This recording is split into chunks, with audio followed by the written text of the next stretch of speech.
लखनऊ में आज साईं दीप फाउंडेशन की अध्यक्षा विद्या थापा जी ने एक प्रेस वार्ता का आयोजन किया। उन्होंने बताया कि उनकी संस्था काफ़ी लंबे समय से उत्तर प्रदेश के कई ज़िलों में समाज की मूलभूत समस्याओं को दूर करने के लिए कार्य कर रही हैं, जिसमें गरीब मजलूम बच्चों की शिक्षा, उनका स्वास्थ्य, रोटी कपड़ा मकान जैसी सुविधाओं को देने की कोशिश कर रही हैं। वहीं महिला उत्पीड़न, महिला सशक्तिकरण व उनको स्वावलंबी बनाने में उनको जागरूक कर, शिक्षित कर, उन्हें आत्मनिर्भर बनाने की दिशा में भी उनकी संस्था काफ़ी लंबे समय से काम कर रही है। वहीं श्रीमती विद्या जी ने बताया कि वह भारतीय जनता पार्टी के पुरोधा कहे जाने वाले माननीय स्वर्गीय अटल बिहारी वाजपेयी जी के विचारों व नीतियों से काफ़ी प्रभावित हैं। वह उन्हीं की नीतियों और विचारों पर चलकर समाज में गरीब, मजबूर लोगों व महिलाओं के सम्मान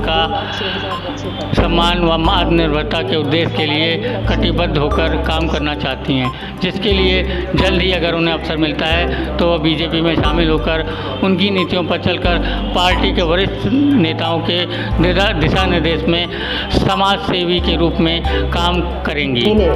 हम 10 स्कूलों को अडॉप्ट करेंगे माध्यम से विद्या थापा जी ने क्या जैसे यूपी सरकार बच्चों के प्रति बहुत कार्य करते आ रही हैं और अब हम हर एक स्कूल में पुस्तकालय खोल रहे हैं और उनको उनके स्वास्थ्य के लिए भी हम हेल्थ कैंप्स लगाते हैं रेगुलरली।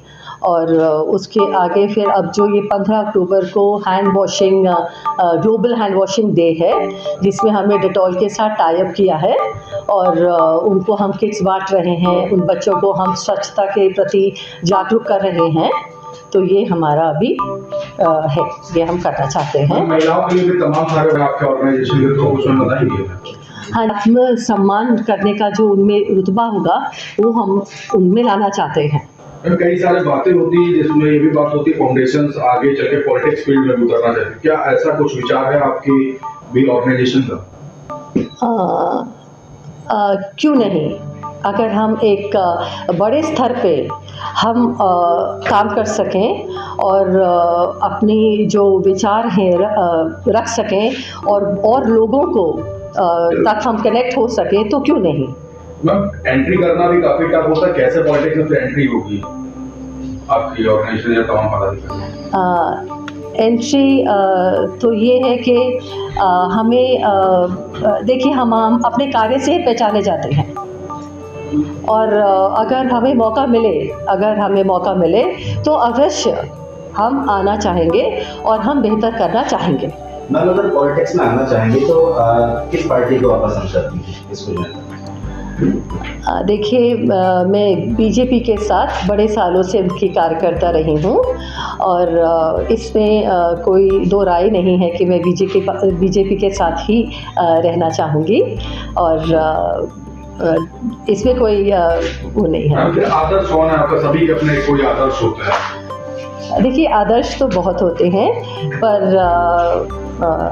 मेरे लिए मैं इस वक्त श्री अटल बिहारी वाजपेयी जी का नाम लेना चाहूँगी यहाँ पे, क्योंकि वो एक बहुत अच्छे राजनेता ही नहीं बल्कि एक बहुत अच्छे हिंदी कवि, वक्ता और बहुत ही अच्छे लेखक रहे हैं एंड उन्होंने हमारे भारत को एक नई ऊर्जा और दिशा दिखाई है। 2000 से भी ज़्यादा पॉलिटिकल पार्टीज हैं, फिर भी भाजपा क्यों? अगर भाजपा का नाम लें और मैं पंडित दीनदयाल उपाध्याय जी का नाम ना लूँ तो उनका ही स्मरण मेरे को आता है और जैसे उन्होंने हमारे वो सिर्फ एक राजनेता ही नहीं बट एक बहुत ही उच्च कोटि के विचारक, लेखक और साहित्यकार रहे हैं। उन्होंने एक विकसित राज्य की हमेशा कल्पना की है और उनका जो चिंतन है, उनका स्मरण है और जो उनका जो जीवन है हमारा मार्गदर्शन करता आ रहा है और करता रहेगा। भारत को बेहतर बनाने में जो उनका योगदान है वो पीढ़ी दर पीढ़ी हमें प्रेरणा और प्रोत्साहित करता रहेगा। मैम, राजनीति में आने के लिए किन मुद्दों को लेकर आप राजनीति में सक्रिय रहेंगे? मुद्दे मैम, किन मुद्दों से जुड़कर राजनीति में आप सक्रिय रहेंगी, और अगर आप राजनीति में आती हैं तो कौन कौन से मुद्दे लेकर आएंगी? मुद्दे शिक्षा, स्वास्थ्य और महिला सशक्तिकरण, ये मुद्दों से मैं हमेशा जुड़ी रही हूँ और जुड़ी रहना चाहती हूँ। 5 राज्यों में अभी चुनाव है 2023 में ही, और इसमें देखा जा रहा है तो भारतीय जनता पार्टी की जो अभी इस समय भूमिका है वो मजबूत नहीं दिखाई दे रही है। आपकी क्या राय, क्या मानती है इस पर? मेरी राय तो ये है, जैसे 2018 में मध्य प्रदेश में 2018 में जो उनका जो बीजेपी 109 सीटों में रही थी और कांग्रेस 114, पर जो उनका जो वोट शेयर था वो 41% बीजेपी का था और 40 कांग्रेस का था। और हमारे जो आदरणीय प्रधानमंत्री श्री नरेंद्र मोदी जी ने जो इतने वहाँ पे पॉलिसीज़ लाए हैं, उन्होंने ग्राउंड लेवल पे इतने कार्य किए हैं और जो विकास है उन्होंने वहाँ पे किए हैं, उन सब को देखते हुए मुझे पूर्ण विश्वास है कि बीजेपी का ही परचम लहराएगा। मैम, किस तरह से युवाओं को, नए वोटरों को आप अपनी तरफ जोड़ेंगे?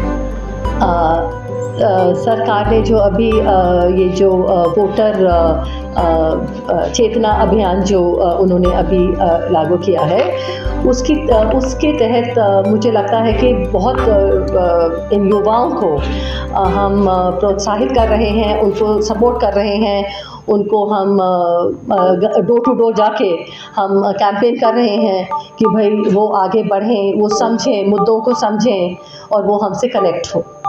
इसी माध्यम से हम सबको एक साथ लेके चल सकते हैं। विचार है क्या? मेरा विचार ये है कि मैं इसका स्वागत करती हूँ, क्योंकि अगर वो पुनः पहचान स्थापित